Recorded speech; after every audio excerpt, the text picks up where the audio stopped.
ইয়া রাসূলুল্লাহ,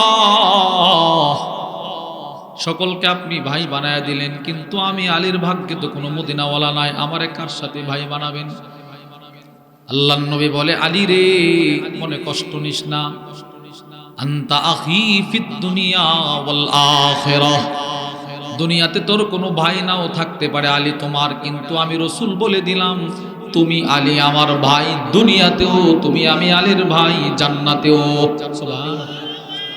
তুমি আমি রাসূলের ভাই দুনিয়াতে, আমি রাসূলের ভাই জান্নাতে। তাহলে এই হাদিস থেকে আমরা বুঝলাম আলীও শ্রেষ্ঠ। সুবহানাল্লাহ বলেন। এবার মিলান, ফাতেমা, হাসান, হুসাইন, আলী রাদিয়াল্লাহু আনহুম সকলে শ্রেষ্ঠ। এবার যিনি দরজার সামনে দাঁড়ায় দাঁড়ায় সতর্ক করতেছেন নামাজের জন্য, নবীজি, তিনি শ্রেষ্ঠ না সর্বশ্রেষ্ঠ?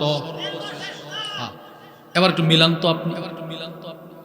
ফজরের নামাজের আজান হওয়ার পর নবীজি নিজের মেয়ের ঘরের দরজার সামনে দাঁড়ায় সতর্ক করতে লাগলেন, ইয়া আহলাল বাইত, হে আমার পরিবার, নবী পরিবার, আসসালাত আসসালাত, তাড়াতাড়ি ঘুম থেকে জাগ্রত হও, ফজরের সময় কিন্তু চলে যায়।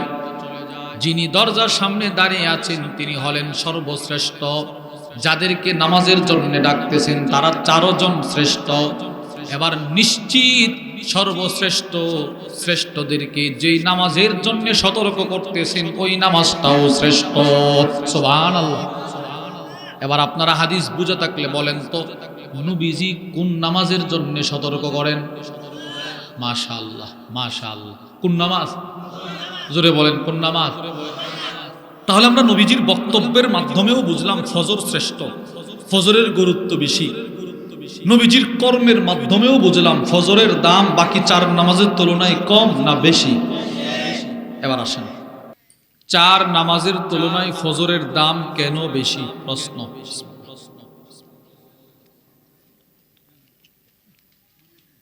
এই প্রশ্নের জবাবে আল্লাহ রাব্বুল আলামিন কুরআনুল কারীমের মধ্যে বলেন, ইন্না কুরআনাল ফাজরি কানা মাশহুদা। ফজরের দাম কেন বেশি জানো? বলে ফজরের সময় সমস্ত ফেরেশতাদের বিশাল সমাবেশ হয়ে থাকে। ফেরেশতাদের বিশাল সমাবেশ হয়ে থাকে। কি সেই সমাবেশ? মুসলিম শরীফের বর্ণনা, ওয়া আন আবি হুরায়রা রাদিয়াল্লাহু তাআলা আনহু ক্বাল, হযরত আবু হুরায়রা রাদিয়াল্লাহু তাআলা আনহু থেকে বর্ণিত, তিনি বলেন, ক্বালা রাসূলুল্লাহ সাল্লাল্লাহু আলাইহি ওয়াসাল্লাম, আল্লাহর নবী বলেন, ইয়াতাআকাবুনা ফীকুম মালাইকাতুন বিল-লাইলি ওয়া মালাইকাতুন বিন-নাহার।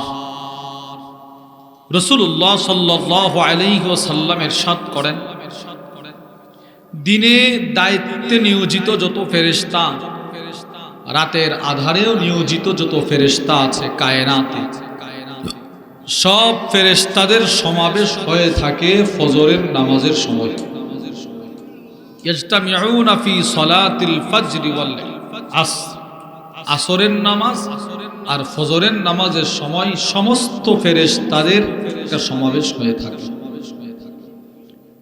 ফজরের সময় সব ফেরেশতারা আকাশে যায়। আল্লাহ প্রশ্ন করেন, ফায়াসআলুহুম রাব্বুহুম ওয়া হুয়া আ'লামু বিহিম।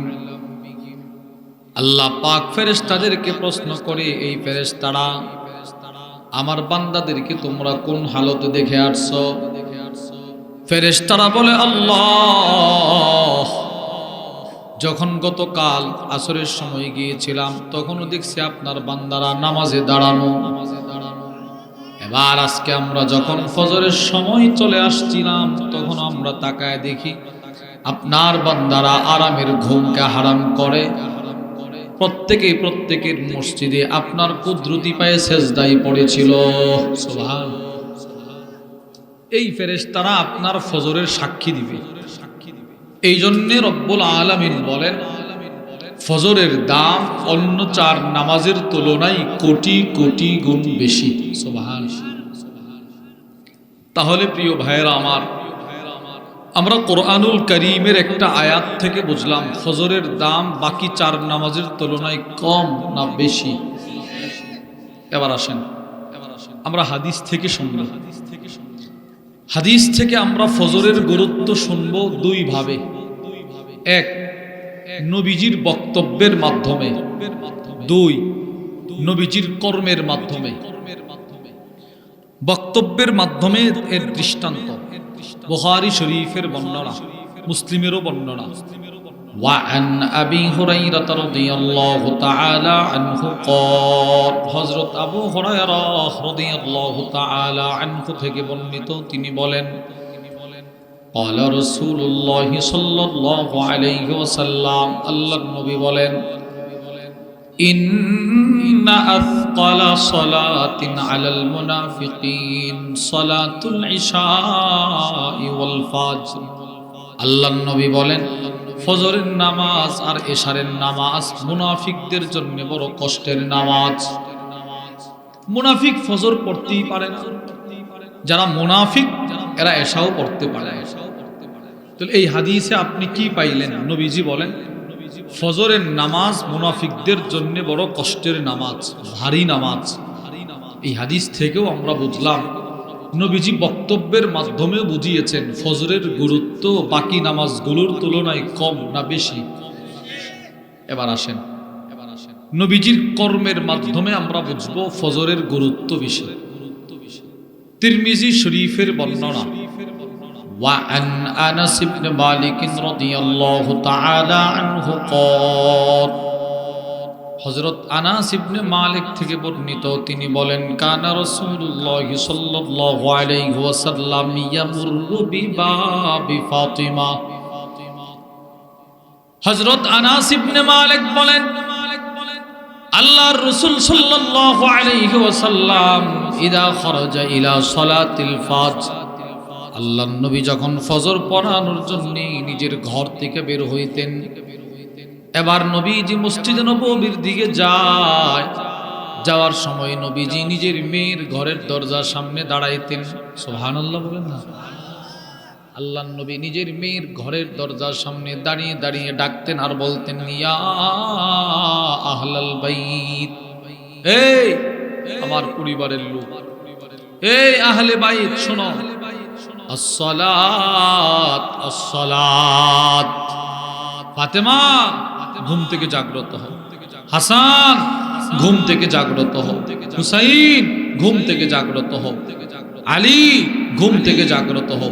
ফজরের সময় কিন্তু চলে যাচ্ছে, ফজরের সময় চলে যাচ্ছে। একটু চিন্তা করেন, যে ডাকতেছে, যিনি সতর্ক করতেছেন, তিনি কায়নাতের সর্বশ্রেষ্ঠ। সুবহানাল্লাহ বলেন। আমার নবীর চাইতে শ্রেষ্ঠ কেউ ছিল? একটু জোরে বলেন, কেউ ছিল? এখন কেউ আছে? ভবিষ্যতে আসার কোনো সম্ভাবনা আছে? আমার নবী সর্বশ্রেষ্ঠ।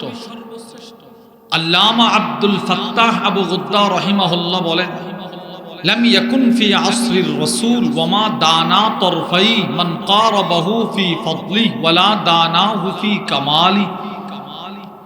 আমার নবী একমাত্র, যার মতো শ্রেষ্ঠ নবীর আগেও কেউ ছিল না, নবীর জমানাতেও কেউ নাই, নবীর পরেও আসার সম্ভাবনা নাই। সুবহানাল্লাহ। তাহলে আমার নবীর চাইতে শ্রেষ্ঠ পৃথিবীতে আর কেউ নাই। তো কাদিয়া নিজের নবী দাবি করে, সে কি শ্রেষ্ঠ? সে কি বলেন না? কাফের। জোরে বলেন, কাদিয়ানি কি? কাদিয়ানি কাফের। আমাদের সমস্ত উলামা ইকরামের একটাই দাবি, গত 2-3 দিন আগেও আমাদের ঢাকা বাংলাদেশের সর্ববৃহৎ খতমে নবুয়ত সম্মেলন হয়েছে। আমাদের মুরব্বীদের একটাই দাবি, এই দেশে হিন্দু বসবাস করে, হিন্দুদের ধর্মীয় পরিচয় দিয়েই বসবাস করে, তারা হিন্দু। খ্রিস্টান বসবাস করে, খ্রিস্টানদের ধর্মীয় পরিচয়ে। বৌদ্ধরা বসবাস করে, এদের ধর্মীয় পরিচয়ে। ঠিক ওই রকম কাদিয়ানীরাও যদি এই দেশে বসবাস করতে চায়, তো তারা মুসলিম হিসাবে পারবে না, অমুসলিম হিসাবে বসবাস করতে হবে। কাদিয়ানীরা কি? কাফের। বলেন কাদিয়ানি, জোরে বলেন কাদিয়ানি।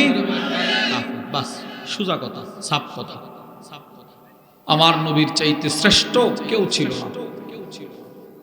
আল্লাহর রাসূল নিজেই হাদিসে পাকে বলেন, ক্বালা রাসূলুল্লাহ সাল্লাল্লাহু আলাইহি ওয়াসাল্লাম, আল্লাহর নবী বলেন, ইন্নাল্লাহা ফাদ্দালানি আলাল আম্বিয়া। নবীজি বলেন, আল্লাহ পাক আমাকে সমস্ত নবীদের উপরে শ্রেষ্ঠত্ব দিয়েছেন। সুবহানাল্লাহ। আল্লাহর রাসূল বলেন, সব নবী